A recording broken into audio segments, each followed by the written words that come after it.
komitmen pemerintah terhadap pemberantasan korupsi tidak pernah surut. Upaya pencegahan juga terus dilakukan dengan membangun sistem pemerintahan dan pelayanan publik yang transparan dan akuntabel. Pemerintah terus mengembangkan sistem pemerintahan berbasis elektronik. Kemudian perizinan online single submission dan pengadaan barang dan jasa melalui e-katalog. Dalam hal penindakan, pemerintah antara lain telah dan akan terus melakukan pengejaran dan penyitaan terhadap aset-aset obligor BLBI yang tidak kooperatif.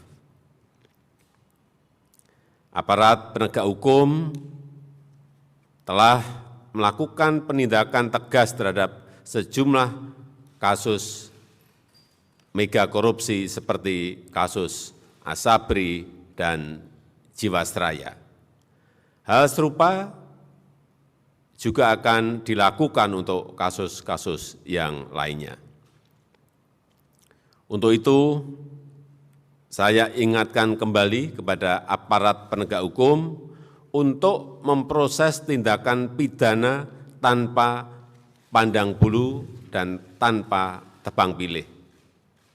Pemerintah tidak akan campur tangan terhadap penegakan hukum, dan aparat penegak hukum harus profesional dan sesuai dengan hukum yang berlaku.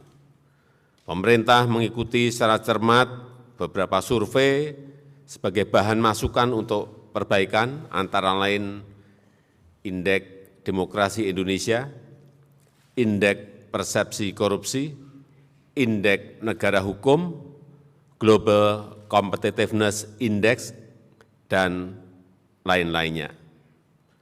Dan Indeks Persepsi Korupsi yang diterbitkan beberapa hari yang lalu menjadi masukan bagi pemerintah dan juga bagi aparat penegak hukum untuk memperbaiki diri. Untuk itu, saya mengingatkan kembali kepada seluruh jajaran pemerintahan di pusat dan di daerah untuk terus memperbaiki sistem administrasi pemerintahan dan sistem pelayanan publik yang mengedepankan transparansi dan akuntabilitas. Saya juga ingatkan kembali kepada jajaran aparat penegak hukum untuk menegakkan hukum yang seadil-adilnya tanpa pandang bulu dan tidak tebang pilih. Saya mendorong agar RUU tentang perampasan aset dalam tindak pidana dapat segera diundangkan, dan RUU pembatasan transaksi uang kartal segera dimulai pembahasannya. Dalam konteks hubungan antar negara, keketuaan Indonesia dalam G20 telah menyepakati bahwa agenda prioritas dalam pemberantasan korupsi akan terus dilakukan, dan sebagai ketua ASEAN, Indonesia akan menguatkan komitmen pemberantasan korupsi dan penegakan hukum di kawasan. Saya tegaskan kembali, saya tidak akan pernah memberikan toleransi sedikitpun kepada pelaku tindak pidana korupsi. Saya rasa itu yang